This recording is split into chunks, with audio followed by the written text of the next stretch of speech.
Pasensya ka na, pero hindi ko masasagot yan. Hindi ko kasi alam kung kinain na ba siya ng mga kaibigan kong aswang o hindi pa eh.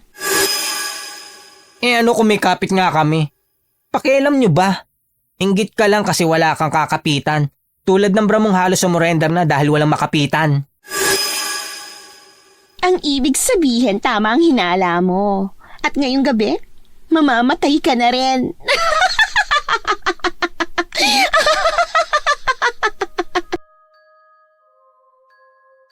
May mga pagkakataon na nakakaramdam tayo ng inggit sa natatamasang tagumpay ng ibang tao. Pero ang tanong, ano ang kaya at handa nating gawin para makuha at matamasa ang ganong klaseng tagumpay? Papayag ka bang lamunin ng inggit na yon? To the point na maging isa kang halimaw? Ganyan po ang tema ng ating kwento ngayon. Pero bago ang lahat, kung bago ka pa lang dito sa channel, please like, subscribe, and hit the notification bell para updated kayo sa bawat kwentong ilalabas. May bago tayong kwento 2 o 3 beses sa isang linggo. At ngayon, para sa tampok nating kwento.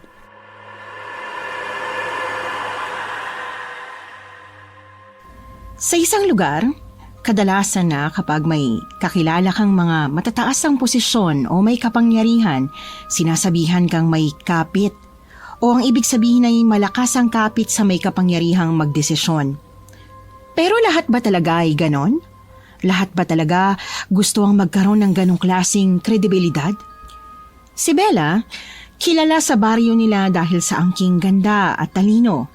At bukod sa pagiging mabait ay palasimba pa. Ang kanyang mga magulang ay parehong nagtatrabaho sa munisipyo. Dahilan para palagi siya ang napipiling Reyna Elena sa tuwing Santa Cruzan. Pero para sa mata ng ilang malaki ang inggit sa katawan, malakas lang daw ang kapit niya. Wala namang problema yon kay Bella. Tanggap niya ang mga masasakit na salita. Ngunit paano kung may isang inggit na humantong sa hindi maganda? Isang bagay na pagsisisihan talaga. Ito ang kwento ni Bella at kung paanong may aswang na nakipiesta sa baryo nila. Hay, sa wakas nawisikan din ng holy water. Pakiramdam ko nabawasan na ang lahat ng kasalanan ko buong buwan. Naku, Kel! Kung hindi pa ako nawalan ng kasamang magsimba, hindi ka pa talaga magsisimba. Dapat tuwing linggo ka nagsisimba, hindi tuwing maaalala lang. Oo na nga, sorry na po. Pakiramdam ko kasi masusunog ako sa simbahan. Alam mo naman, bading-bading ang ate mo.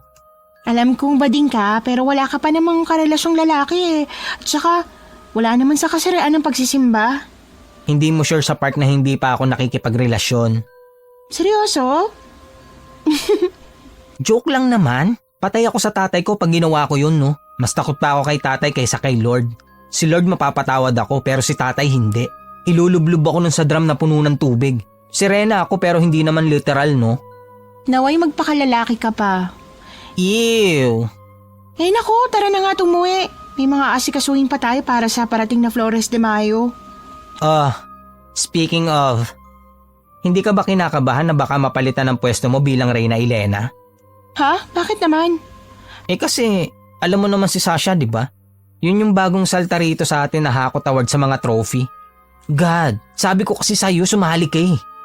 Patamad-tamad ka pa, ayan tuloy, mauungusan ka na. Hayaan mo na, masyado ka namang competitive. Ay, Bel, iningatan mo ng 3 taon ng pagiging Reyna Elena mo. Pagkatapos hahayaan mo lang makuha ng iba? Ganun lang kadali sa'yo yun? Yun nga ang pinupunto ko, Kel. 3 taon naman ako naging Reyna Elena, kaya pagbigyan naman natin ng iba. Hala, kung para sa'yo okay lang, pwes sa akin hindi. Hindi ako makakapayag na ang best friend ko na 3 taon ng Reyna Elena papalitan lang ng kung sinong dayo lang dito sa atin. Hindi mo naman siya matatawag na dayo dahil mag-iisang taon na sila rito. Kahit na. Naku, ewan ko sa'yo, Kel. Hayaan mo na si Sasha na gawin ang gusto niyang gawin. Kung ako pa rin naman ang pipiliing maging Reyna Elena, edi ayos. Kung hindi naman, ayos lang din para makapagpahinga naman ako sa pagsusuot ng gown, no? Kung pwede lang sana na ako na lang ang magsuot ng gown kahit araw-araw ko pang isuot yan. Nako, gora lang. As if naman makakapagsuot ka niyan. Yan ang pinaka-big dream ko. Na malay mo naman makamit ko rin balang araw. Malay mo nga naman. Wala namang masamang mangarap eh. Bakit parang sarkastiko yung pagkakasabi mo? Hindi naman ikaw lang nag-iisip niyan. Basta samahan mo na lang ako mag-pray na sana tanggapin na ako ni tatay. Good luck na lang. Sinimangutan ako ni Kael nang sabihin ko yun sa kanya. Simula kasi pagkabata ay kasama ko na si Kael hanggang sa lumaki kami rito sa baryo namin. Ang kanyang ama ay isang barangay kagawad sa purok namin, habang ang mga magulang ko naman ay nagtatrabaho sa loob ng munisipyo. Kaya hindi malayo na maging mag-best friend kaming dalawa. Ako nga ang unang nakaalam na isa pala siyang bakla. Alam din naman ng iba naming mga kaibigan dahil makikita mo naman sa pilantik ng galaw niya. At alam ko na alam din ng mga magulang ni Kael ang tungkol sa kanya. Pero ang tatay niya na isang kagawad, tutol na tutol sa pagiging bading niya. Kahit daw sinusuportahan niya ang mga gay contest sa barangay namin, hindi pa rin daw siya papayag na ang mismong anak niya ay isang bakla. Naging Constantino pa nga si Kael ng isang beses pero sa sumunod na Santa Cruzan, hindi na siya pumayag na maging partner ko dahil inggit na inggit daw talaga siya sa suot kong gown. At ngayong taon nga, gaganapin na naman ang Flores de Mayo. Pero mukhang hindi na akong kukuning Reyna Elena dahil tumigil ako sa pagsali-sali sa mga beauty contest. Bukod sa gusto kong magpahinga, gusto ko rin naman na mag-giveaway sa iba. Yon ang bagay na hindi maintindihan ni Kael. Para sa kanya, kaipokritahan ang bagay na yon. Bella, anak, nakapagsimba ka ba kaninang umaga? Opo, Nay, nakapagsimba po ako. Sinama ko po si Kael. Isang buwan na raw po kasi siyang di nagsisimba eh.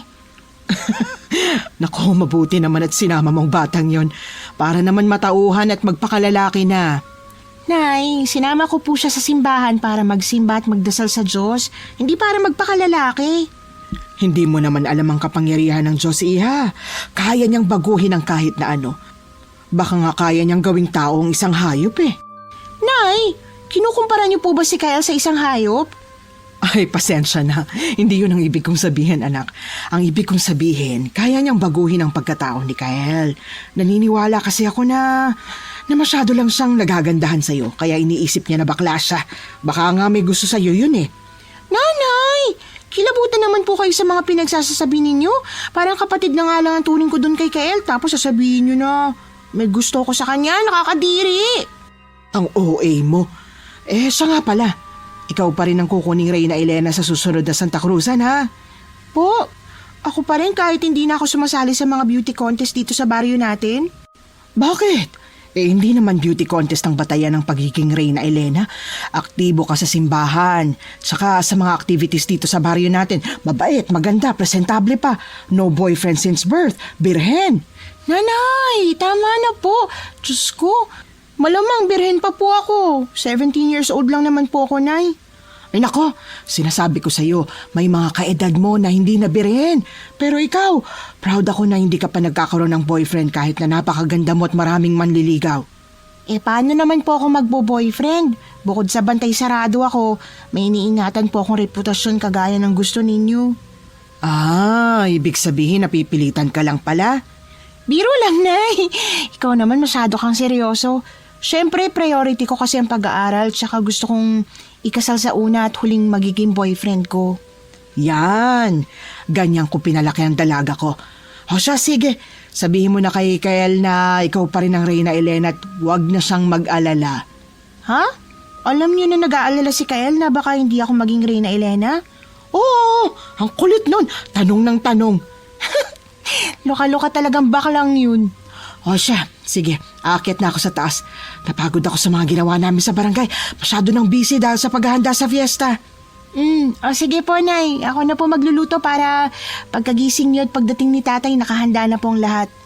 Naku, ang Reyna Elena ko, napakabait talaga. Nagulat ako nang malamang ako pa rin ang Reyna Elena.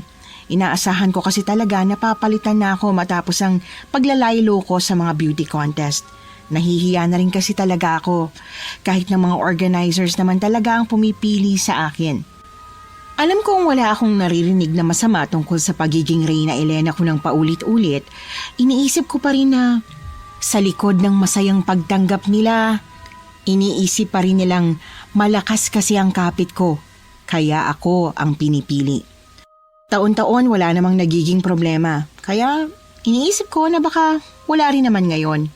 Pero kabaliktaran pala. Dahil kinabukasan nga, bumisita si Kel sa bahay namin na sobrang naiinis.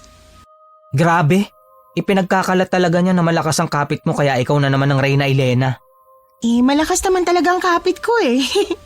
Bel, hindi maganda ang mga pinagsasabi niya sa ibang tao. Parang pinapalabas niya na magprotesta sila sa pagpili sa'yo bilang Reyna Elena.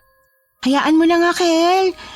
Kung ganyan naman palang ugali niya, hindi talaga siya pipiliin. Exactly! Hindi niya ba napapansin na ganyan ang ugali niya? Gusto ka niyang ibaba para lang umangat siya? Sa susunod na piyesta, sumali ka ulit at ipakita mo ang singing voice mo sa kanya. Pati rin ang galing mong sumagot sa mga question and answer portion. Hindi, ano ka ba? Ayoko. Kakalad ka rin kita doon, wag ka mag-alala. Ayaw ko nang masyado kang nagpapakabait dyan. Akala mo ba nakakatuwa ang pagiging sobrang bait? Nakakabuhisit kaya? Ang sarap mong sabunutan? Bakit ba inis na inis ka?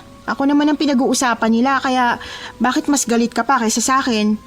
Siyempre! Ako lang ang magtatanggol sa'yo. Kung wala ako, paano ka? Thank you sa pagsuporta sa akin tsaka sa maraming concern. Pero Kel, okay lang naman ako. Hayaan mo siyang magsalita ng masasamang salita tungkol sa akin. Matatanggap niya rin yun. Tsaka baka sa susunod na taon, maging Reyna Elena din siya. O pwede ko rin naman pakiusapan si Father na pumili naman ng iba. O sige, okay lang naman na pumili ng iba si Father. Pero sa tingin ko hindi talaga siya mapipili. Kasi hindi naman siya nagsisimba. Ay, teka, napansin ko. Simula nung nakaraang taon, hindi ko pa talaga siya nakitang tumapak sa simbahan. Iba ka naman kasi ibang relihiyon niya. Ibang relihiyon niya pero nakikipag-Santa Cruzan siya? I believe. Ayaw niya talagang magsimba. Ano ba talaga kasing kinakainis mo? Yun bang pinag-uusapan ako dahil ako na naman ang Reyna Elena? O talagang naiinis ka lang dyan kay Sasha? Pareho. Hayaan mo, lilipas din naman yan. Makikiusap na ako kay Father na sa susunod na taon hindi na ako maging Reyna Elena. Masyado ng maraming taon na akong Reyna Elena dito sa barangay natin eh. O sige, pero basta ngayong taon ikaw pa rin ha? Oo nga, ako naman talaga 'di ba? Ay, hindi ko talaga maiwasang mainis dyan sa Sasha na yan. Ewan ko ba pero sa tuwing naririnig ko ang pangalan niya o kaya nakikita ko ang pagmumukha niya kahit sa malayo, kumukulo talaga ang dugo ko. Para siyang aswang. At ano namang kinalaman ng pagiging aswang sa pagkulo ng dugo mo sa kanya? Alam mo yung lana na ginagamit para malaman na may papalapit na aswang? Yung dugo ko parang lana. Kapag papalapit siya, kumukulo. Sinasabi ko sa'yo, aswang talaga yung babae na yan. Hoy, huwag ka namang ganyan kay Sasha. Hindi porket galit ka, sasabihin mo na aswang ang isang tao. Paano kung marinig yan ng mga matatanda? Baka mamaya maniwala pa sila. Biro lang naman. Sino pa bang maniniwala sa mga aswang? Hello? Sa bagay, tama ka naman. Hindi lang kay Kel ko narinig na sinisiraan ako ni Sasha, pati na rin sa ibang mga kaibigan ko. Pero ipinagkibit-balikat ko na lamang yon hanggang sa sumunod na linggo. Pagkatapos ng simba kasama si Kel, pinauna ko na muna siyang umuwi dahil gusto kong makausap si Father. Kapag kasi kasama ko si Kel na kakausapin si Father, sigurado akong magagalit siya at hindi siya papayag. Oh, nandito pala ang Reyna Elena natin. Ano may paglilingkod ko sa'yo? Father, pwede ko po ba kayong makausap? Nako, parang kinakabahan ako tungkol dyan ah. Halika, pumasok ka sa loob. Dito ka, maupo ka. Maraming salamat po, Father. Ano nga bang ipinunta mo rito? Kakausapin ko lang po kayo tungkol sa pagiging Reyna Elena ko ngayong taon. Pang-4 na taon ko na po kasi. Hindi po ba pwede na mamili naman po kayo ng iba? Bella, anak. Mahirap kasing humanap ng isang kagaya mo. Isang dalaga na maganda at aktibo sa pagsisimba. Marami akong sinusubaybay ang mga dalaging ding, dalaga o kaya naman kahit hanggang 20 anyos na. Pero wala talagang makakatalo sa kagaya mo. At hindi ka lang basta nagsisimba. Mabait ka pa. Pero Father, nahihiya na po kasi ako eh. Pinag-isipan ko na po ito buong gabi. At nakapag-desisyon po ako na Hindi ko po tatanggapin ang pagiging Reyna Elena ngayong taon. Sino namang ipapalit ko? Yung mga mahihilig magsimba, ang babata pa. Yung iba naman, ngayong taon lang nagsipagsimba dahil gusto nilang maging Reyna Elena. Ayoko naman ng mga taong ganun. Magsisimba lang dahil kailangan. Pero Father, pwede naman sigurong pumili ng Reyna Elena na hindi pala simba. Ako ang pinagkakatiwalaan ng baryo natin sa pagpili ng Reyna Elena taon-taon. Kaya ako ang mamimili. Ang isang Reyna Elena ay may batayan. At sa lahat ng batayang iyon, ikaw lang ang bukod tanging pasado para sa akin. Kahit na pinakiusapan ko si Father Peter na pumili ng ibang Reyna Elena, hindi talaga siya nakumbinse. Kaya laglag ang balikat na umalis ako ng simbahan. Pero habang pauwi, hindi ko inaasahan na makakasalubong ko si Sasha. Kasama niya ang 3 niya pang mga kaibigan. Hindi ko na sana siya papansinin pero tinawag niya pa ako. Uy, Bella! Bella! Hindi mo man lang ba ako papansinin? Ay, pasensya ka na. Di kita napansin eh. Bakit nga pala? Wala naman, babatiin lang sana kita. Congrats nga pala ha. Ikaw na naman ang Reyna Elena sa gaganapin na Santa Cruzan. Salamat. Kung hindi mo mamasamain, pwede mo bang sabihin sa amin kung anong sikreto mo? Ha?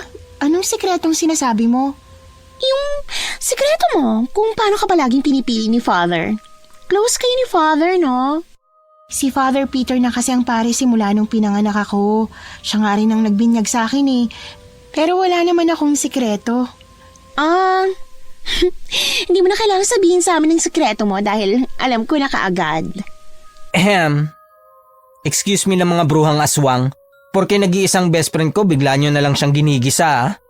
Teka nga lang, ako bang tinatawag mong bruhang aswang, ha? Ay, hindi ako nagsabi niyan. Ikaw na bakla ka? Kampi ka ng kampi sa babaeng yan? Palibasa kasi pareho kayong malakas ang kapit eh. Ano kung may kapit nga kami? Pakialam nyo ba? Inggit ka lang kasi wala kang kakapitan.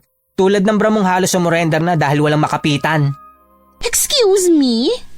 Tara na nga Bella, wag mo nga pinagkakakausap yung mga bruhang aswang ngayon at baka mahawa ka pa. Hoy, sa ating dalawa, ikaw ang mukhang aswang, no? Imbis na sagutin, kinaladkad na ako ni Kel paalis doon. Hindi ko alam na nandoon pa siya. Medyo matagal din kasi kaming nag-uusap ni Father Peter kaya iniisip ko na nakauwi na siya. Nang makalayo na kami mula kila Sasha, kaagad kong hinila pabalik ang aking kamay. Ay, ano ka ba naman, Kel? Bakit pinapatulan mo pa yung si Sasha? At kung hindi ko papatulan, hahayaan mo na lang na apihin ka ng bruhang yon? Hindi naman ako nagpapaapi. Anong hindi? Muntik ka nang apihin kung hindi lang ako dumating. Ikaw naman sobrang OA mo talaga. Hindi ako OA. Concern lang ako sa iyo bilang friend mo. Teka nga, bakit nang tagal mo makipag-usap kay Father? Ano sinabi mo sa kanya?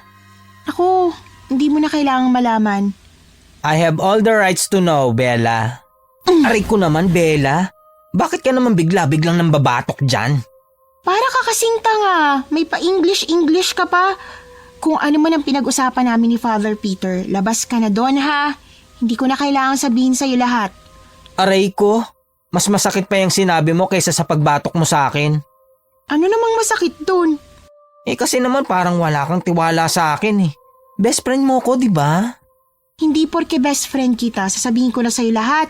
Hindi mo naman hawak ang buhay ko eh. Pwede bang bigyan mo rin ako ng privacy minsan? Privacy? Ay, sige na nga. Di ba sinabi ko sa'yo na umuwi ka na? Bakit hinintay mo pa rin ako? Kasi nga curious ako kung bakit nagpaiwan ka. Bahala ka na nga dyan. Tara na, umuwi na tayo. Basta sa susunod wag na wag ka magpapaapi dyan sa Sasha na yan. Yes, ma'am. Sarcastic ka talaga. Pagkatapos noon ay sumakay na kami ng jeep pauwi sa bahay. Ilang araw na naging busy ang lahat para sa paghahanda sa Flores de Mayo. At nang sumapit na nga ang Mayo, lahat ay excited.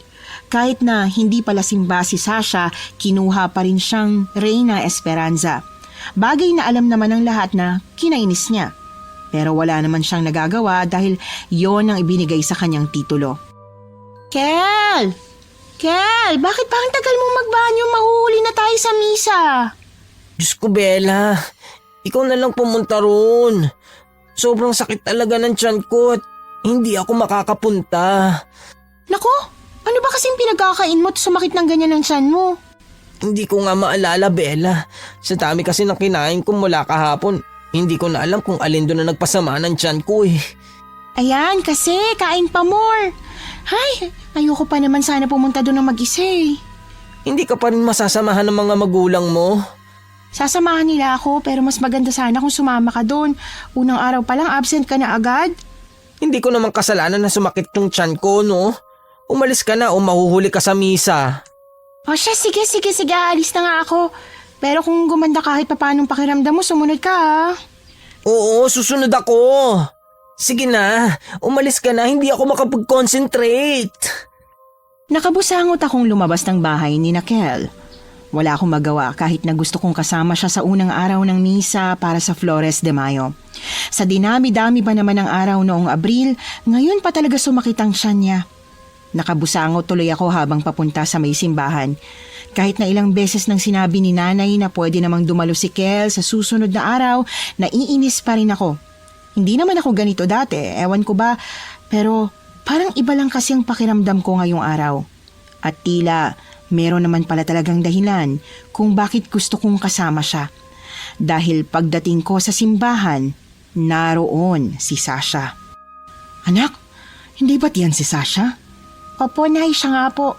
Ngayon mo lang po ba siya nakita? Aha, oo. Ngayon ko pa lang talaga siya nakita. Alam mo naman na sobrang busy palagi kaya hindi ako makalibot-libot sa baryo natin. Hindi na rin ako nakakadalo sa mga beauty contest. Siya yung sinasabi nilang sumusunod sa mga hakbang mo. Talaga nga namang maganda siya, no? Opo, Nay. Maganda naman talaga yung si Sasha. Bakit ang sabi ni Kel mukha raw bruhang aswang? Naku, Nay, naniwala naman po kayo kaagad dyan kay Kel. Alam mo namang dakilang laitero yung bading na yun. Oo nga napakalaitero nun. Pareho sila ng tabas ng dila ng tatay niya. Ang pinagkaiba lang, pusong mamon siya habang yung tatay naman niya pusong bato. Naku, Nay, wag na po natin siya pag-usapan. Naiinis pa rin ako sa kanya dahil hindi nakisama yung tiyan niya sa araw na to. Ang mabuti pa po makinig na tayo sa sermon ng pare. Ay, oo nga. Baka makita tayo ni Father na nagkukwentuhan dito. Napailing na lamang ako kay nanay. Minsan may mga pagkakataon na mahilig makipagkwentuhan sa akin si nanay tungkol sa mga chismis. Palibasa kasi kapag nagkikita sila ni Kel, chinichismis naman ng baklang yon ang mga ganap sa buhay ko. Yung mga nangyayaring hindi alam ng nanay ko. Hindi dapat malalaman ni nanay pero ipinapaalam naman ni Kel. Wala tuloy akong ligtas sa nanay ko. Lahat ng galaw ko ay kinukwento niya. Minsan talagang nasa bunutan ko siya sa sobrang inis ko. Matapos nga ang misa, nag-alay na kami ng bulaklak kay Maria. Pagkatapos ay lumabas na kami ni nanay. Magkakaroon ulit ang beauty contest sa linggo. Hindi ka ba sasali, anak? Pinipilit nga po akong sumali ni Kelly. Hindi mo ba ikukonsidera? Kahit naman hindi ko gustong sumali, pipilitin naman ako ni Kel. Nako, sinabi mo pa. Yang si Kel, lumalabas ang pagiging competitive dahil sa bagong kakumpetensya mo. Oo nga po, Nay. Mas problemado pa siya kaysa sa akin. Basta't sumali ka, ha? Walang problema sa amin ng tatay mo ang lahat ng kailangan mo gamitin. Magsabi ka lang at gagawa kami ng paraan para makakuha niyan. Magpalista ka na bukas, ha? Sige po, magpapasama po ako kay Kel. Ay, teka anak, bibili pala muna ako ng bibingka at saka puto bumbog. Nagpapabili ang tatay mo eh. Samahan ko na po kayo, Nay. Naku, anak, kayaan mo na. Hintayin mo na lang ako rito. Doon pa yun sa may tawiran eh. Sigurado po ba kayo, Nay? Oo, sigurado ako. O siya, sige na. Hintayin mo na lang ako rito, ha? Hi, Bella! Hi, Sasha. Ngayon na kita nakitang magsimba. So, hinihintay mo pala ako magsimba? Bakit naman kita hihintayin? Kasi sabi mo ngayon lang ako nagsimba. Bakit ikaw? Linggo-linggo ka bang nagsisimba? Para sabihin mo ngayon mo lang ako nakita? Ang totoo niyan, linggo-linggo nga talaga akong nagsisimba. Kahit nga may sakit ako nagsisimba pa rin ako. Kaya malalaman ko kung magsimba ka o hindi. Di ikaw lang banal. Alam mo, kung makikipag-away ka lang sa akin, itigil mo na dahil hindi naman ako papatol sa'yo. Hindi naman ako nakikipag-away sa'yo eh. Ang totoo niyan, gusto sana kitang batiin dahil narinig ko kanina na sasali ka raw sa contest. Bakit mo naman ako babatiin hindi pa naman ako nananalo? Pinabati kita kasi makakaharap mo na ako eh. Kita-kits na lang tayo sa linggo ha. Sigurado akong magsisisi kang kasali ka ulit at ako ang kalaban mo. Sige, ikaw ang bahala. Inirapan ako ni Sasha bago siya umalis. Nabigla pa nga ako sa ikinilos niya.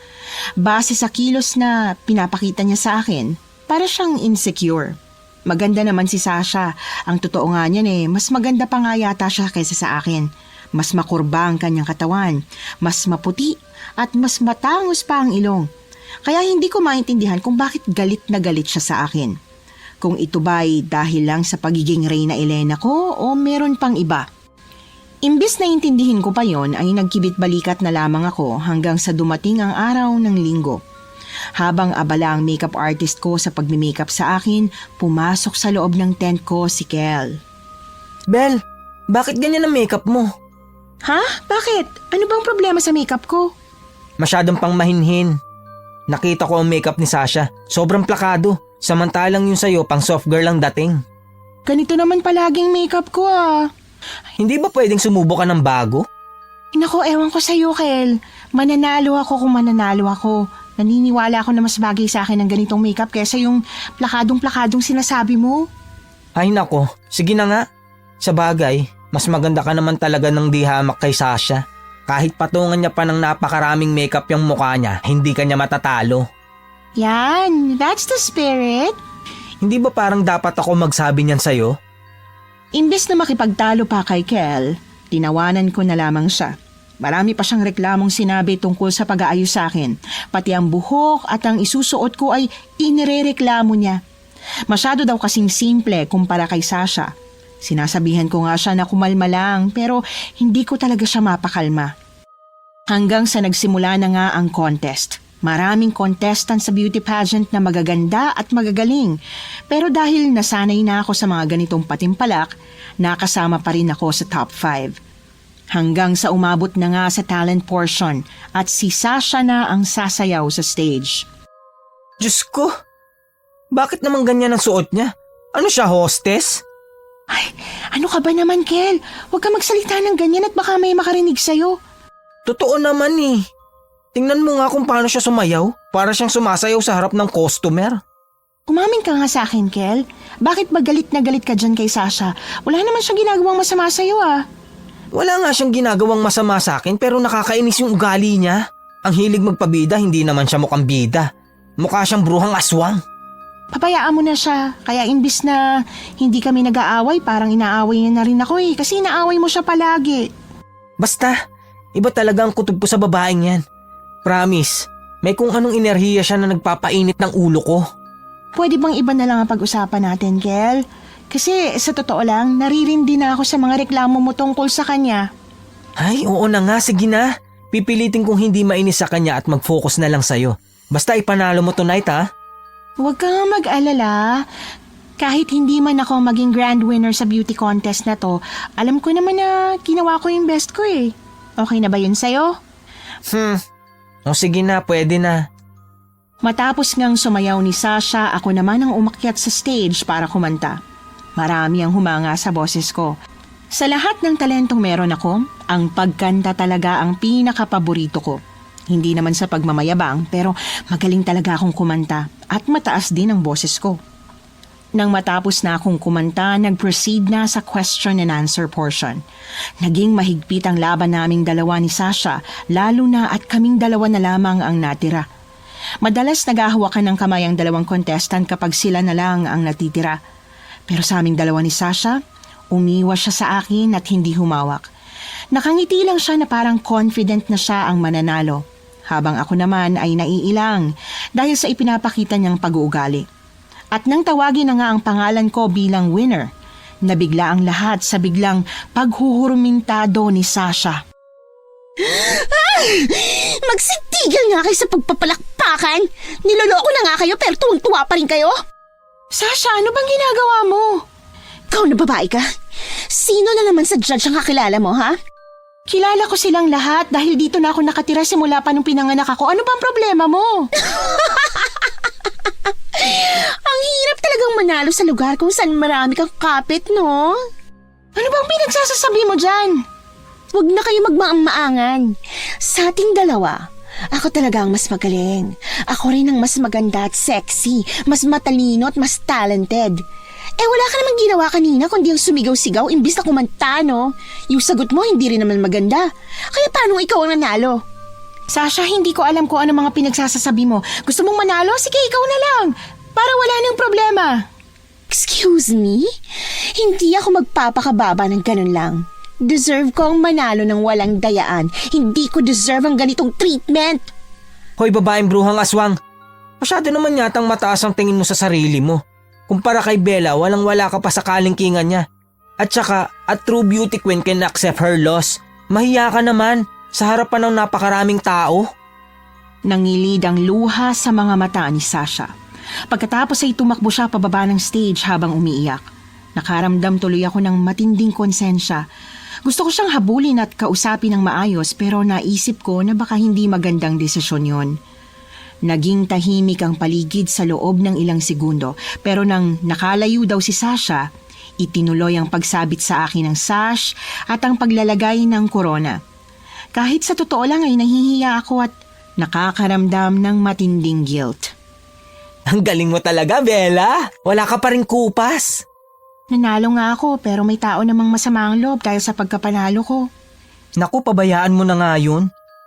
Hindi ba sabi mo wag na nating pansinin si Sasha na wala naman siyang ginawa sa akin? Pero tingnan mo, sa'yo may ginawang masama.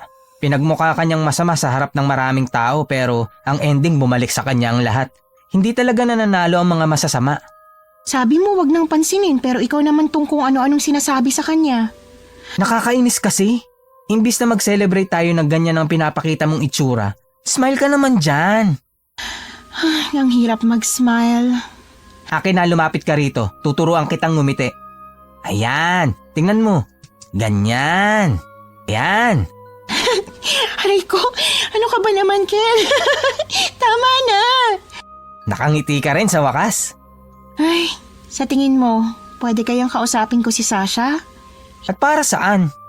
Hihingi ako ng tawad. Tunay kang pinagpala sa sobrang kabaitan, no? Huwag mo na siyang kausapin, siya ang nagpahiya sa sarili niya. Pero sa totoo lang, ang lakas talaga ng loob niya, no? Ako nga ang nahiya para sa kanya. Sigurado akong pinagsisisihan niya kung ano man ang ginawa niya kanina. Nako, sigurado talaga yan. Sino bang hindi magsisisi? Binalak niyang ipahiya ka pero siya ang napahiya. Nakakaawa siya. Anong nakakaawa? Karma yon. Ang bilis bumalik sa kanya ng karma. Kahit sabihin pa ni Kel ng paulit-ulit na karma ang nangyari kay Sasha, hindi ko pa rin maiwasan na maawa sa kanya.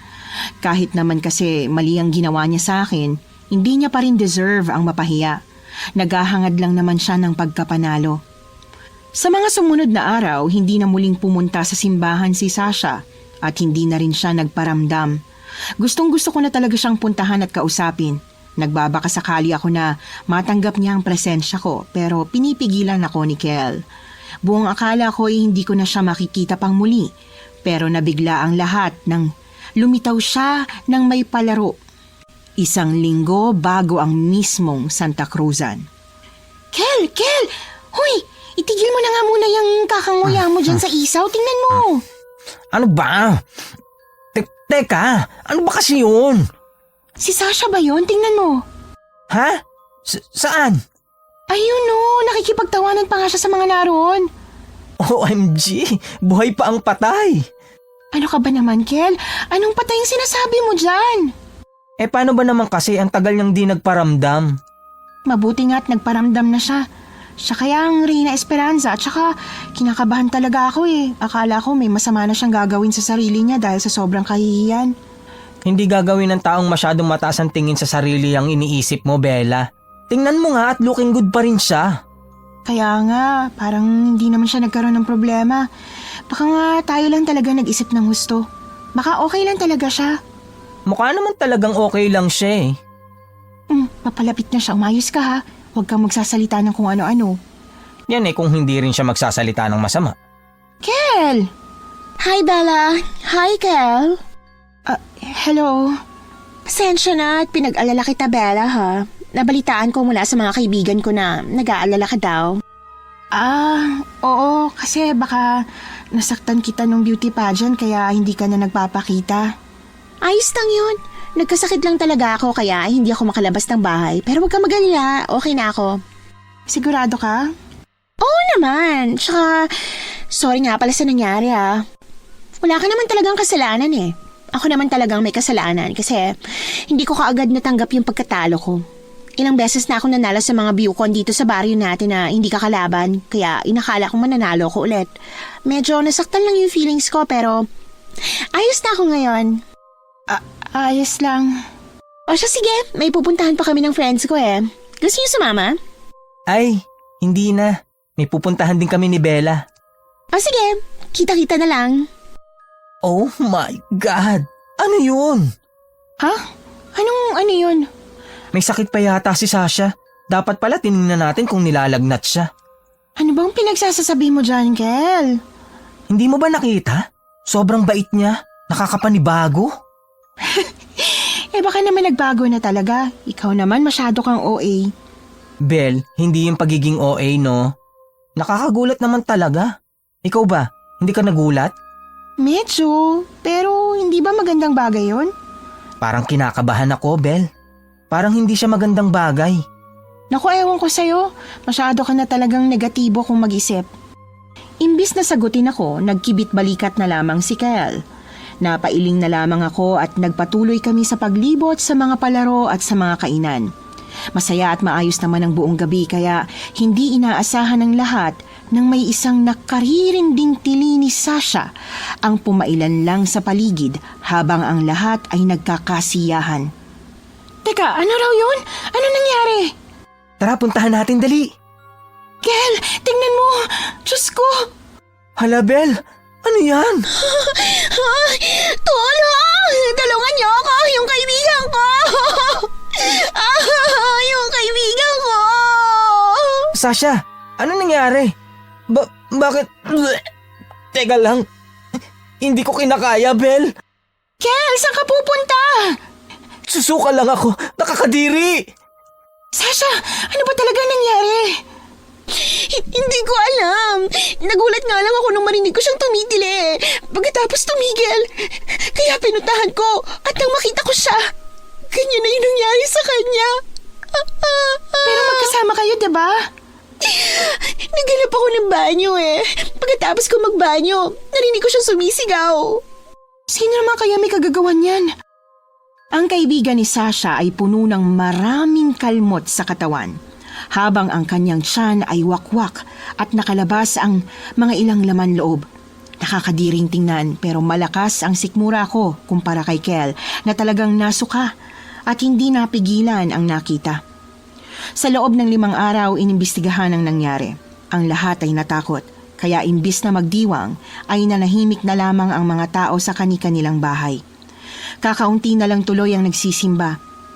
Matapos ang misa 2 araw bago ang Santa Cruzan, hindi agad kami umalis na Kel sa simbahan dahil kinausap kami ni Father Peter. Father, tungkol po ba to sa nalalapit na Santa Cruzan? Oo. Ang totoo niyan, napag-uusapan na hindi matutuloy ang Santa Cruzan. Po? Pero halos 2 buwan pinaghandaan yun. Takot ang lahat sa nangyari.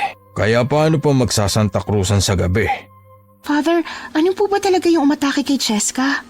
Ang totoo niyan, hindi pa kumpirmado pero may nagsasabing aswang daw. Aswang po? Oo, aswang ang itinuturo nilang salarin. Hindi na bago sa baryo natin ang may aswang dahil meron na talaga noon. Ang kinakabahala lang nila ay ang pagbabalik ng aswang. Ayan, Kel, kakatawag mo kay Sasha na bruhang aswang, nagkaroon talaga ng aswang. Ano raw yon, Bella? Anong bruhang aswang? Ay, Father, wala po yun. Biro lang po namin ni Bella. Bella, ano ko ba naman? Father, hindi naman po totoo ang mga aswang. Sa panahon ngayon, naniniwala pa ba ang mga tao ron? Totoo ang mga aswang. Kahit ako na pari ay naniniwala sa kanila. Kaya nga kinakabahan na ang mga nakatatanda rito sa baryo natin. Kahit ang mga magulang ninyo. Wala naman pong nababanggit sa akin si tatay. Hindi lang siguro nababanggit ng tatay mo dahil ayaw niyang makaramdam kayo ng panik. Sayang naman po kung hindi matutuloy ang Santa Cruzan. Mas mabuti kung hindi tayo manghinayang lalo na kung buhay ng tao ang kapalit. Tama si Father Kel. Mas mabuting pahalagahan natin ang buhay ng mga tao sa baryo natin kesa sa Santa Cruzan. Malaking panghihinayang na hindi na matutuloy pa ang Santa Cruzan dahil labis ang paghahanda namin para doon. Kahit si Kel na hindi naman talaga kasama sa Santa Cruzan, talagang nanghihinayang. Pagkagaling sa simbahan, dumiretso kami sa bahay namin. Naabutan namin doon si nanay na mukhang kararating lang din galing sa munisipyo. Mano po, Nay? Mano po, tita? Ay, pagpalain kayo. Kel, nandito ka rin pala. Bakit hindi ka pa dumiretso pa uwi sa inyo? Wala naman po akong kasama ron dahil siguradong nasa munisipyo pa sila nanay at tatay. Ganun ba? Sa bagay. Sige, dito ka na rin maghapunan. Naku, gusto ko po yan. Nay, kumusta naman po pala yung investigasyon tungkol sa pagkamatay ni Cheska? Naku, hindi pa rin kami sigurado Pero ayon daw sa pagsusuri sa katawan niya, nakakita ng mahahabang kalmot, tsaka malalaking ngipin ang kumagat sa tiyan niya. Posibleng malaking hayop. Pero, posible din po bang aswang? Anak, paano mo naman naisip yan? Nakausap po kasi namin si Father Peter kanina Ganun ba? Ang totoo niyan, oo, tinitingnan din nila ang posibilidad na may aswang nga. Pero hindi naman ako naniniwala doon. Matagal nang nasugpo ang mga aswang sa baryo natin simula nung... Simula kailan po, tita?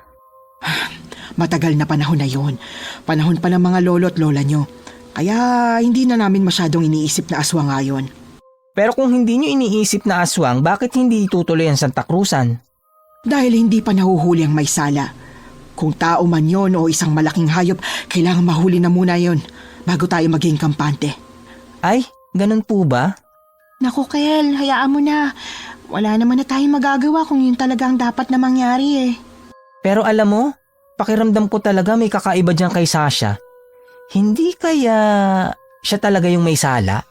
Kel, ano ka ba naman? Masama lang ang naging ugali ni Sasha pero naniniwala ako na wala siyang kinalaman sa pagkamatay ni Cheska. Mukha namang hindi niya magagawa yon. At saka kitang-kita sa itsura niyang takot na takot siya nung makita niya yung bangkay ni Cheska. Imposibleng siyang may gawa. Malay niyo po, magaling talaga siyang umarte. May talent, ika nga. Kel, ikaw hindi porke inis ka kay Sasha, ganyan na kaagad ang iisipin mo sa kanya. O siya, sige, fine. Nagsasabi lang naman ako ng posibilidad. Hindi ko alam pero sa kabilang banda, pakiramdam ko ay tama si Kel na may kinalaman si Sasha sa nangyari kay Cheska. Dahil magkasama lang naman silang dalawa noong gabing yon. Parang ilang minuto lang naman ang pagitan mula nung nakita namin sila at nang may mangyaring krimen. Pero ang tanong, ano ang motibo? At saka kung papatayin ni Sasha si Cheska, bakit kinailangang marami pang kalmot? At bakit wakwak pa ang kanyang tiyan? Handang-handa na kami na hindi na talaga matutuloy ang Santa Cruzan. Pero kinabukasan, isang magandang balita ang bumungad sa aming umaga. Anak! Tuloy na daw yung Santa Cruzan! Ha? Akala ko po ba hindi na matutuloy? Nahuli na yung malaking baboy ramo na pumatay kay Cheska. Hindi aswang ang may sala, kundi baboy ramo. Talaga po? Naku, salamat naman kung ganon, hindi na tayo mag-iisip na aswang may gawa. Kaya nga Ay, Diyos ko, nagpanik ang lahat dahil sa nangyari. Pero, matutuloy man ang Santa Cruzan. Wala naman si Cheska doon. Kaya nga, Bella, kawawang bata na biktima ng isang baboy ramo lang. Kahit papano, nabigyan na rin ng hustisya ang pagkamatay niya. Pero malungkot pa rin isipin na isang baboy ramo lang ang pumawi sa buhay niya. Nakakaawang mga magulang niya sa totoo lang. Hindi po ba parang ang insensitive kung itutuloy pa yung Santa Cruzan gayong nagluluksa pa ang pamilya nila Cheska? Ay, pumayag naman sila. Tradisyon ng Santa Cruzan sa bayan natin At ang sabi ng pamilya nila, hindi dapat pigilan ng Santa Cruzan dahil lang sa pagkamatay ni Cheska. Ikalulungkot lang daw ng bata kung ititigil ang Santa Cruzan dahil sa pagkawala niya. Ganun po ba? Pero nakakalungkot pa rin po. Hayaan mo na, anak. Ang isipin mo na lang kapag Pumarada na kayo bukas ng gabi, nakangiting kakaway sa inyo si Cheska. Hindi ko alam kung bakit parang kakaiba pa rin ang nararamdaman ko kahit na nahuli na ang baboy ramong may gawa ng krimen. Pakiramdam ko may mali. Iba ang kabang nararamdaman ko hanggang sa dumating na nga ang gabi ng Santa Cruzan.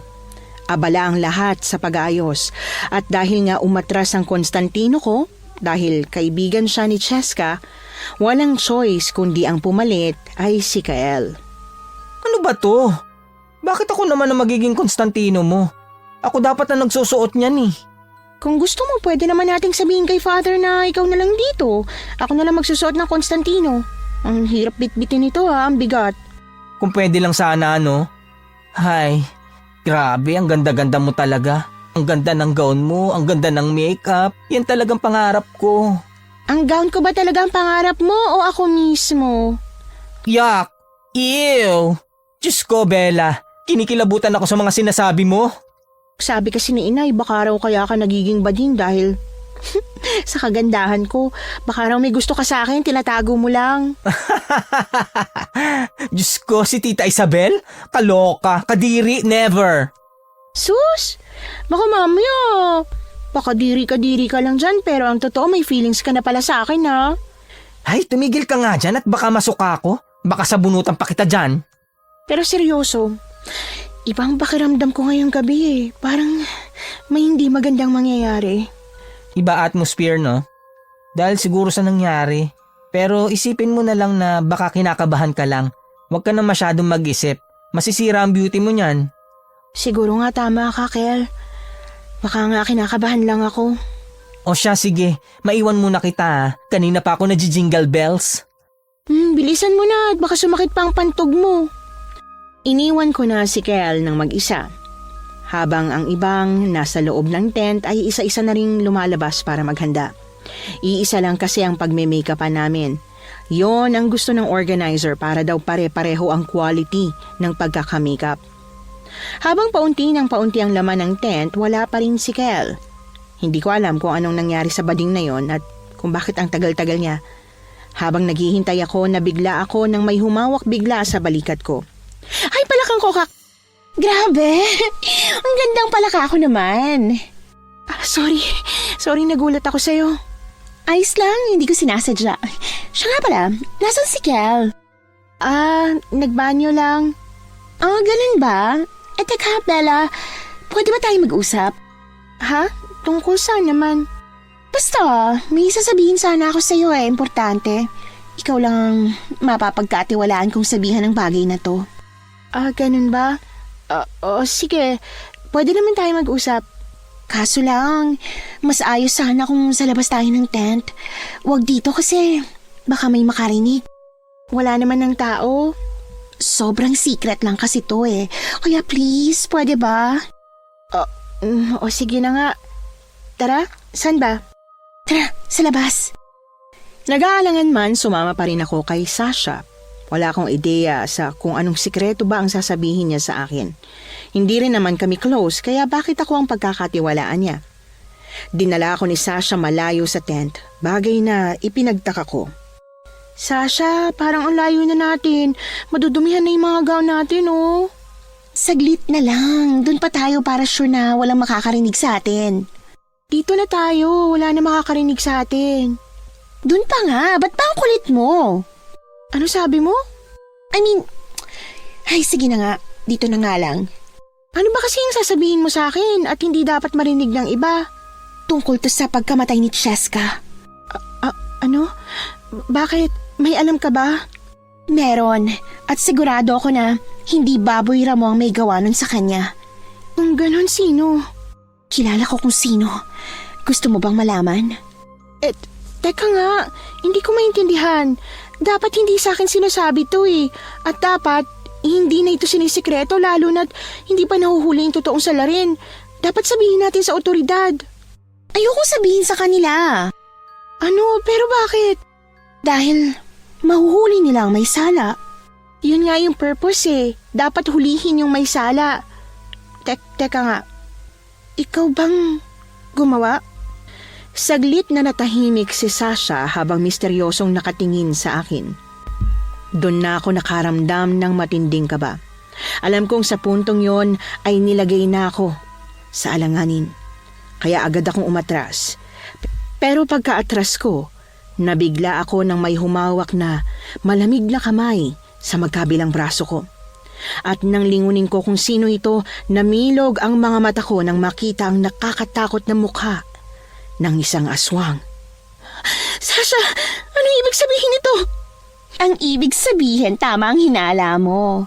Ako ngang may gawa sa pagkamatay ni Cheska. At ngayong gabi, mamamatay ka na rin.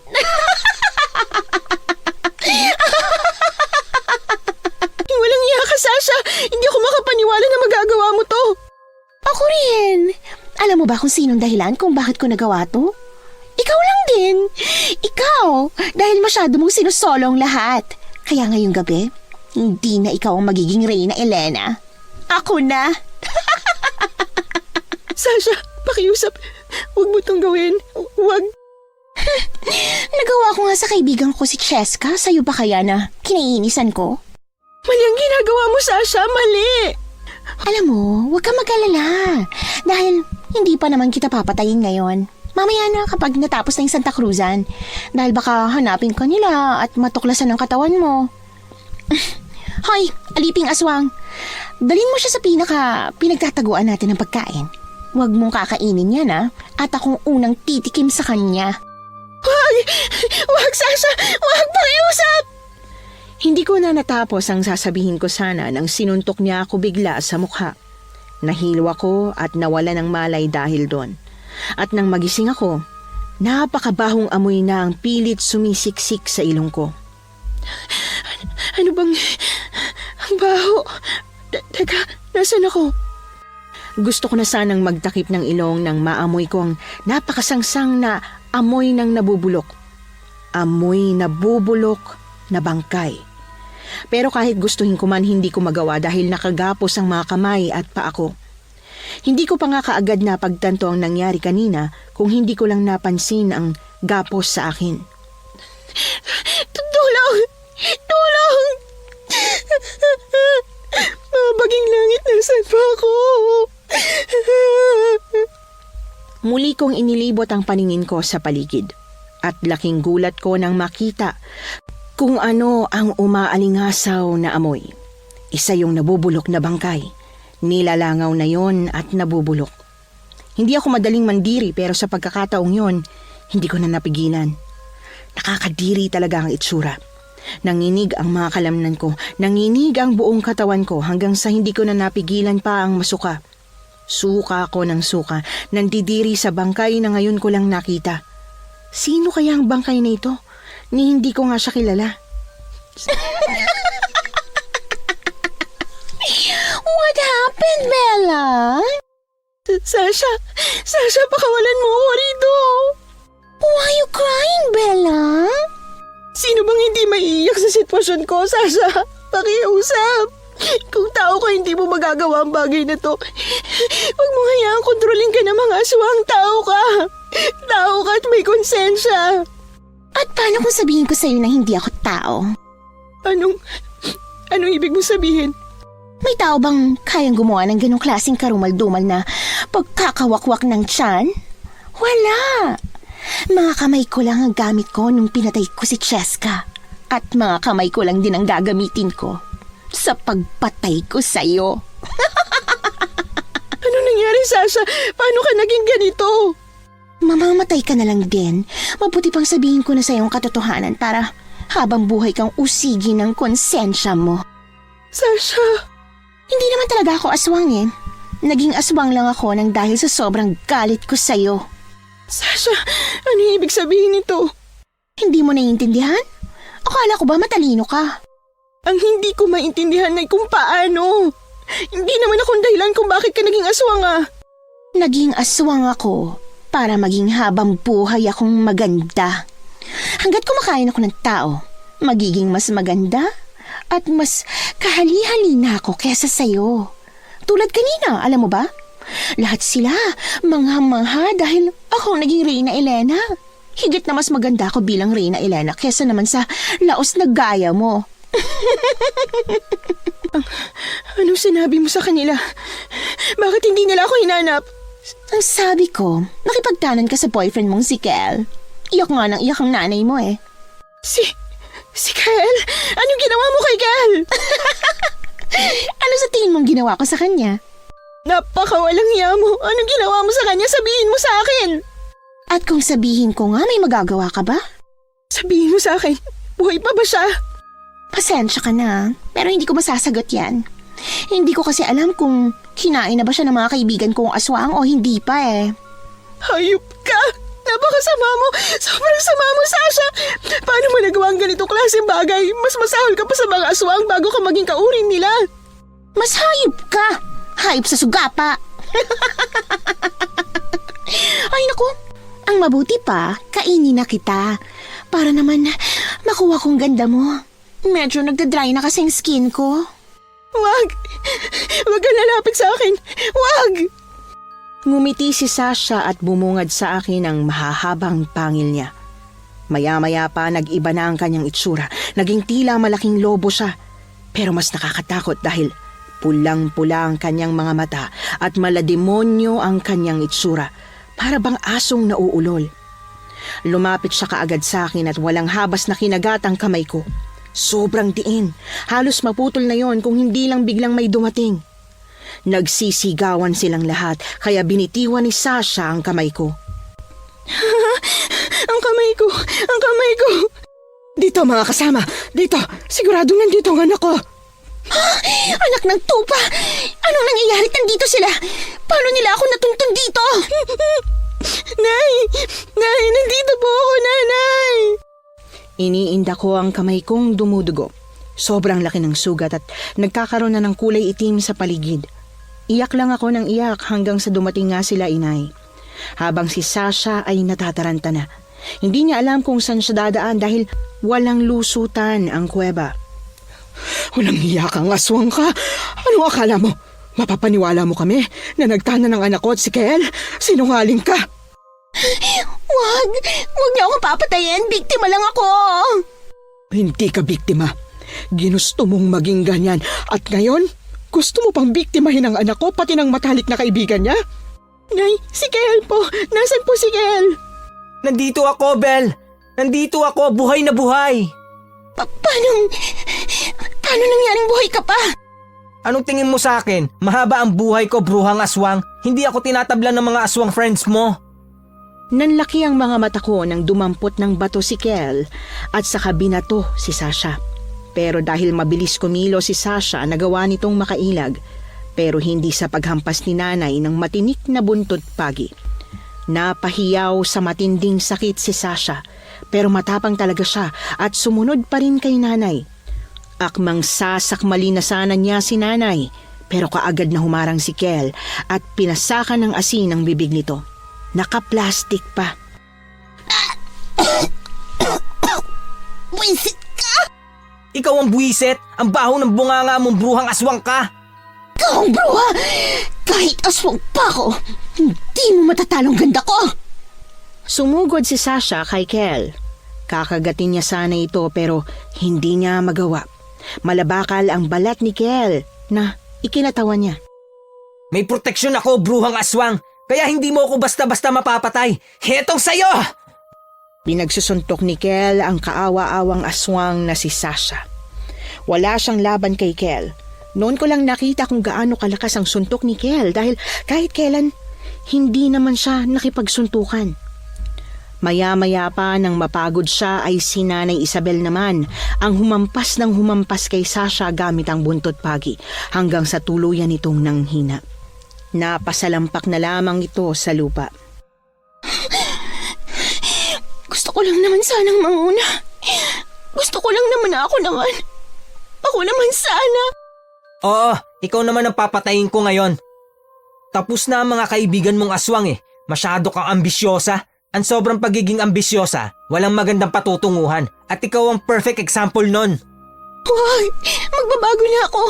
Hahanap ako ng paraan para maging tao ulit. Pakiusap. Huwag niyo ko patayin. Sa oras na kumain ka ng tao, hindi ka na pwedeng bumalik pa sa pagiging tao. Pero ang Ang sabi ng aswang. Pasensya ka na, Sasha. Pero kailangan mo nang mawala. Hindi ka na pwedeng mamuhay pa sa mundong ito kung kaaway ka na ng mga tao. Noon ko lang nakita ang nanay ko naggalit na galit. Hinampas niya ng marahas si Sasha gamit ang buntot bagi. Sunod-sunod yon hanggang sa tuluyan nitong nalagutan ng hininga. Hindi nagtagal naging abo si Sasha. Natahimik kaming lahat, habang ako ay unti-unti nang nakaramdam ng panghihina. Doon ko lang ulit naalala na nakagat nga pala ako. Nay, Anak, ayos ka lang ba? Nay, kinagat niya po ako. Ha? Teka, saan? Diyos ko, Tita Isabel, yung kamay ni Bella, nangingitim na at tumakit na yun sa braso niya. Naku po. Halika na, tulungan mo ako. Kailangan nating dalhin si Bella kay Father Peter. Teka po, bakit kay Father Peter? Dahil marunong siyang manggamot ng ganitong kaso, kinagat ng aswang si Bella at pwede niya itong ikapahamak. Hindi ko po alam na marunong manggamot si Father Peter. Ako, wag na muna natin pag-usapan. Tulungan mo muna ako. Bella anak, kumapit ka lang ha. Huwag ka matutulog. Kahit nahilong-hilo na talaga ako, pinilit kong imulat ang mga mata ko. Hindi ko na halos maintindihan ang nangyayari sa paligid. Basta't pinasan ako ni Kel sa likuran niya at itinakbo niya ako palabas sa masukal na kagubatan. Si nanay naman ay panayang tapik sa pisngi ko hanggang sa ang sumunod na namalayan ko ay nang maihiga na nila ako sa loob ng simbahan. Nakaharap sa akin si Father Peter habang hawak ang maliit na kutsilyo. Tiisin mo lang ang sakit, Bella. Aalisin natin ang kamandag ng aswang. May kamandag po pala ang aswang? Mamaya na ako magpapaliwanag tungkol sa mga tanong mo, Kael. Iabot mo sa akin yung langis na yon. Saan po? Ang dami pong langis dito. Ay, ang kulay dilaw. Dalian mo! Ito na po, Father. Kahit nahihilo, naramdaman ko pa rin kung paanong tinusok ni Father ang kamay ko gamit ang kutsilyo. Napahiyaw talaga ako ng malakas at napatingin sa kamay ko. Pinadugo yun ni Father Peter. Pero imbis na pulang dugo, ang lumabas ay kulay itim. Nang tumagas na ang maraming kulay itim na likido, kumuha ng langis si Father Peter at saka ipinahid sa kamay ko. Unti-unti yung namanhid hanggang sa tapalan niya ng luyang dilaw ang sugat. Doon na nagbabago ang pakiramdam ko. Nabawasan ang pagkahilo at nagkaroon ako ng kaunting lakas. Bella, kamusta ang pakiramdam mo? Nararamdaman mo ba ang kamay mo? Namamanhid po. Halos hindi ko po maramdaman ang kamay ko. Natural lang yan, Bella. Pero maya-maya rin ay ibabalik din ang pakiramdam ng kamay mo. Kaya lang, mararamdaman mo na ang sakit. Magiging ayos na po ba siya, Father Peter? Hindi na po ba makakaapekto sa kanya yung kamandag ng aswang? Hindi na. Dahil siguradong nahigop na nitong luyang dilaw ang lahat ng kamandag na nilagay ng aswang na yon. Ay, salamat naman sa Diyos kung ganun. Sa simula pa lang, alam kong may kakaiba na sa batang yun. Pero Father, ang sabi po niya sa amin kanina, hindi naman talaga siyang aswang eh. Naging aswang lang daw siya dahil hinawaan siya. Pwede po bang mangyari yun? Pwedeng mangyari, Bella.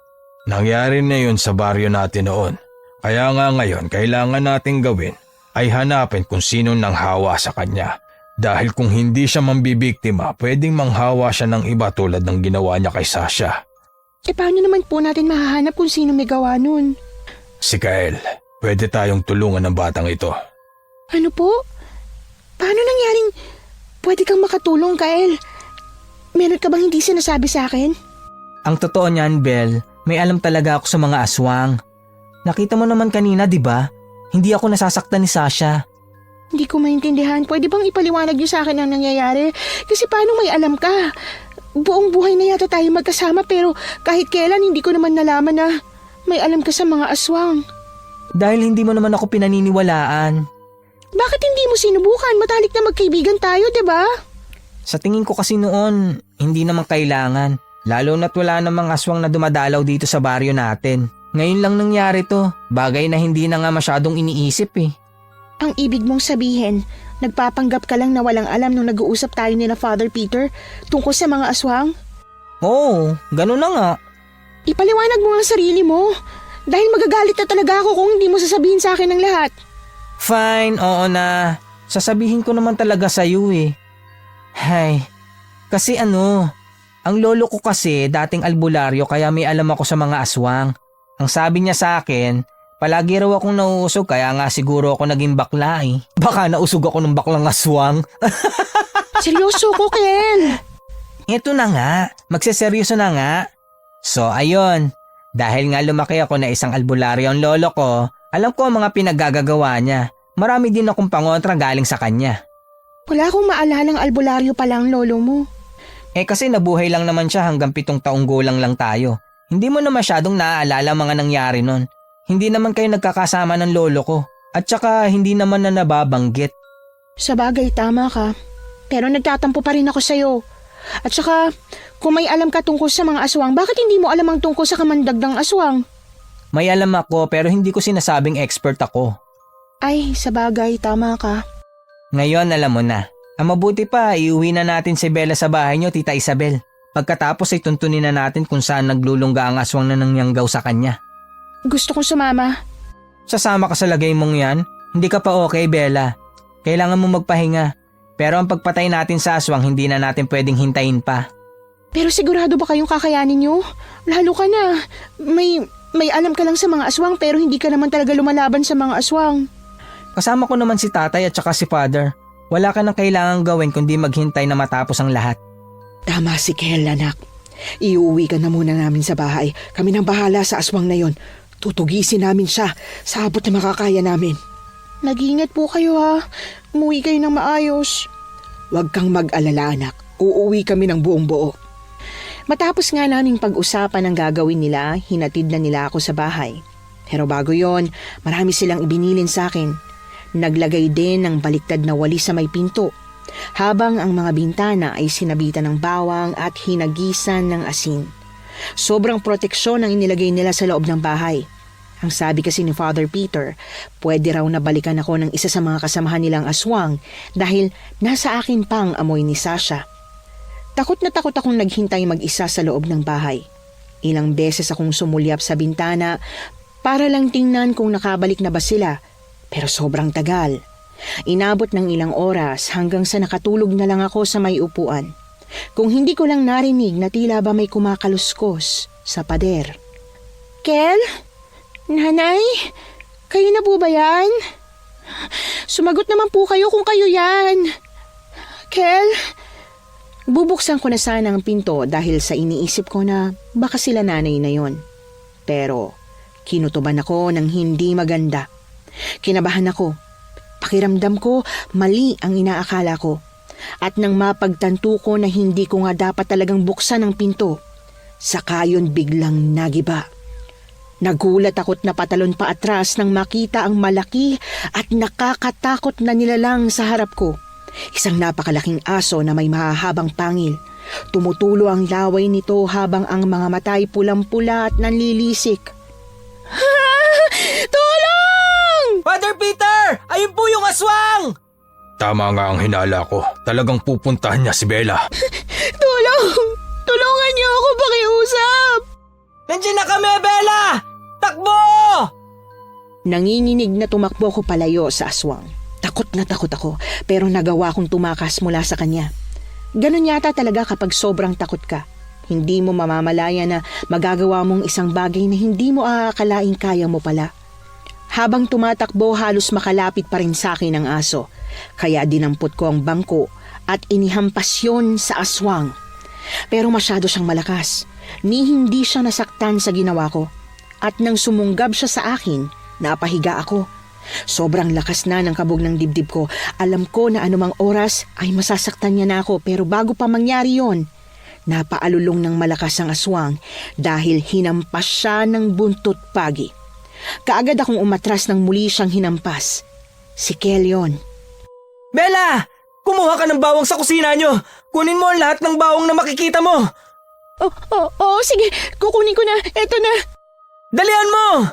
Huwag mo nang patakasin ang aswang, Kael. Kailangan siyang mamatay kahit anong mangyari.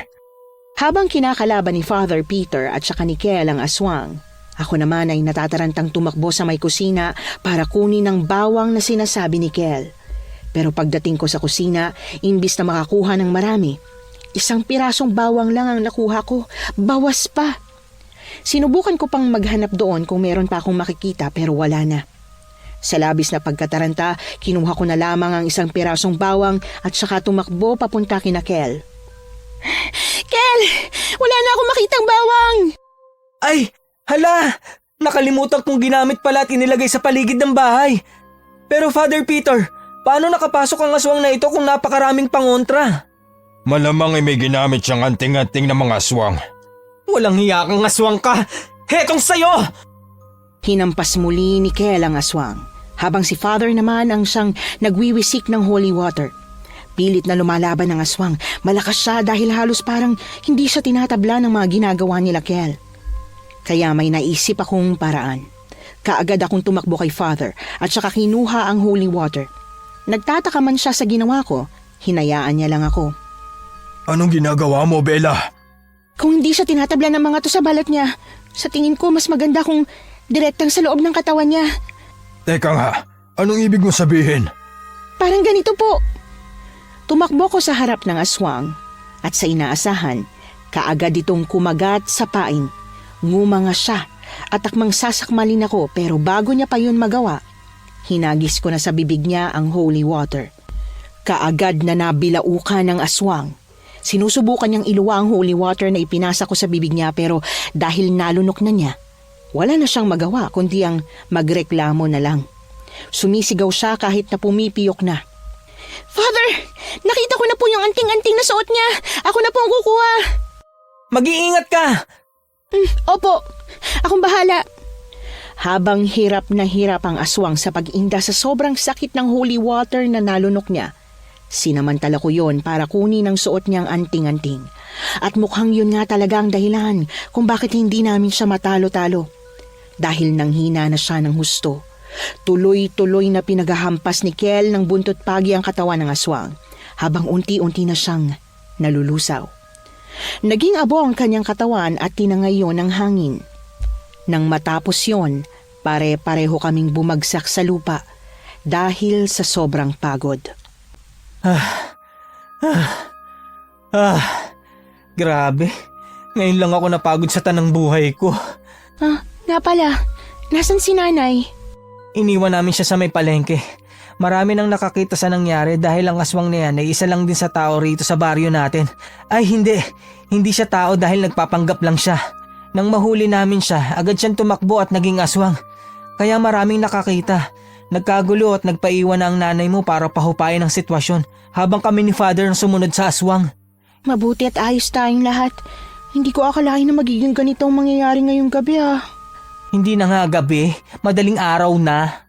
Ito na yata ang pinaka-memorable na piyestang naranasan ko sa buong buhay ko. Nakipiesta ang aswang sa atin. Bella! Bella, anak! Nay! Diyos ko po! Ayos ka lang ba, anak? Anak, bakit kayo mga nakahiga? Nagpapahinga lang po, Nay. Napagod po kami sa pakikipaglaban sa aswang Diyos ko, maraming salamat po, Father. Kel, anak, maraming salamat sa pagliligtas ng buhay ng anak ko, ha? Alam niyo po, tita, siya po talaga ang nagligtas sa amin. Nakakuha siya ng magandang strategy para mapatay ang aswang. Ha? Totoo ba yon, Bella? Opo, Nay. At eto po, Ano yan?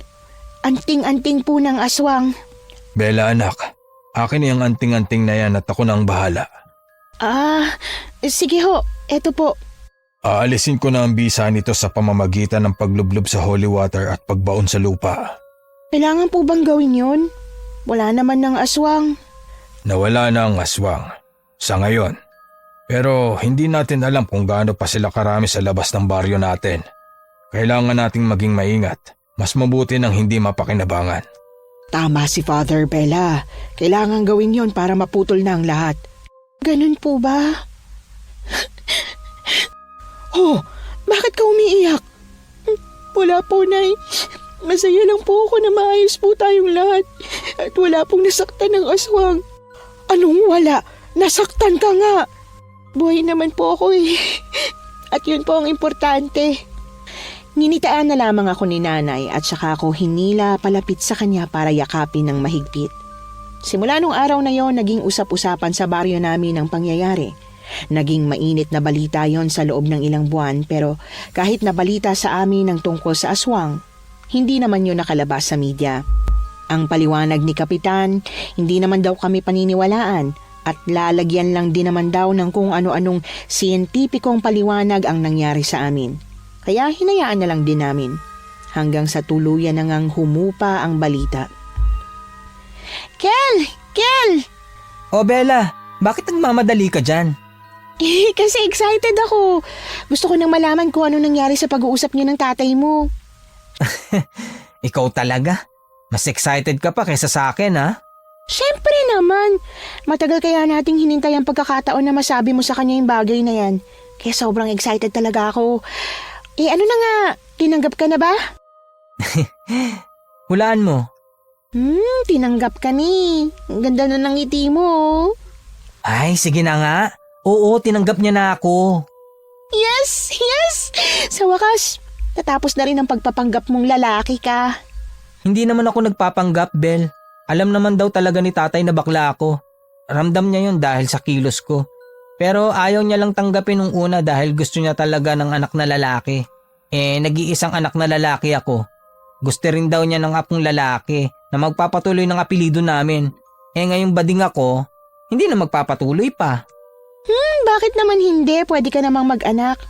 Girl, paano yun? Ayoko nga sa babae. Surrogate. Pwede siguro. Ewan ko sa'yo. Hindi talaga. Pag ini-imagine ko na didikit ako sa babae, nandidiri ako. Hoy! Kahit sa akin? Hindi ako nandidiri sa'yo, no? Yun naman pala Pwede yan. Teka nga, ano bang sinasabi mo dyan? Gusto mo magpaanak sa akin? Kadiri ka. Kilabutan ka. Why not? Kadiri ka, Bella. Hindi ko akalain na may lihim kang pagnanasa sa akin, ha? Biro lang. Biro lang, ano ka ba naman? Ewan ko sa'yo, kung wari ka pa. Biro lang, ano ka ba?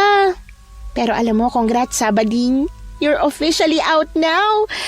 Alam ko talaga na darating ang araw na matatanggap ka rin ni Tito Hindi ko yan alam. Ba't hindi mo sinabi sa akin para hindi ako kinabahan? Ewan ko sa'yo. Tara na nga, kumain na tayo ng tanghalian. Siya nga pala, pinapatawag tayo ni Father. Ang sabi ni Tatay, dumaan daw tayo sa simbahan pagkatapos ng klase. Ha? Bakit naman? Nako, ang sabi, mukhang ikaw na naman ang kukuning Reyna Elena. Ano? Ala, ayoko na talaga. Baka mamaya may bruhang aswang na naman na mainis kapag ako na naman. Kung hindi ikaw, baka pwedeng isuggest natin na ako na lang.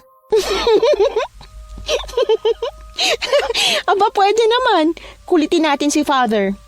Sige, gusto ko yan. Makakapagsuot ka na rin ng gown sa wakas. Ay, teka. Habang wala pa pala, may mga gown ako sa bahay. Baka gusto mong subukan. Gusto kong makita ka nakasuot ng gown. Ay, bet na bet ko yan, girl. Kaya lang... Ha? Kaya lang ano? Nako, siguro baka pwedeng makeup na lang munang subukan natin. Ha? Bakit naman? Ayaw mo bang subukang magsuot ng gown? Hindi ka pa nakakapagsuot nun Gusto ko naman, pero... Pero ano nga? Parang tanga to.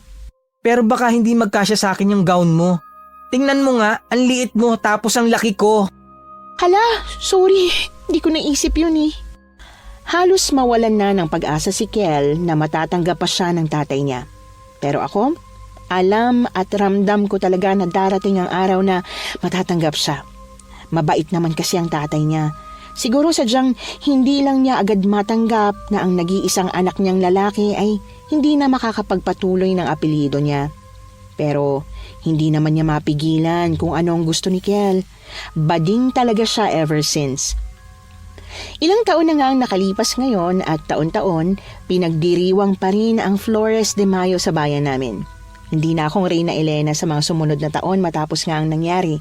Hindi ko na tinanggap kahit pinilit na naman ako ni Father. Nakahanap din naman sila ng iba. Pero kahit hindi na akong Reyna Elena sa tuwing may Santa Cruzan, hindi pa rin mawawala sa alaala ng lahat ang nangyari noon na isang aswang ang isa sa mga naging reyna at nakipiesta pa sa amin. May naging tradisyon tuloy tuwing Flores de Mayo na magdagdag ng bawang sa bawat bulaklak habang nasa Santa Cruzan. Bagay na sinunod din naman nila. Nagustuhan niyo po ba ang ating kwento ngayong araw? Kung oo ang sagot at hindi mo pa nagagawa, aba, subscribe na! Click the notification bell ha, para updated ka sa tuwing maglalabas kami ng bagong kwento. Click like at mag-iwan na rin ng comment. Masayang-masaya ako tuwing nagbabasa ng messages mula sa inyo. At kung may sarili kayong karanasan na gusto nyong ibahagi sa amin, email lang sa missanhorrorstories@gmail.com. Dire-diretso lang, missanhorrorstories@gmail.com. Malay nyo, sa susunod, yung kwento na ninyo ang binabasa namin para sa ating mga tagapakinig. Hanggang dito na lang muna at maraming salamat sa inyong panonood.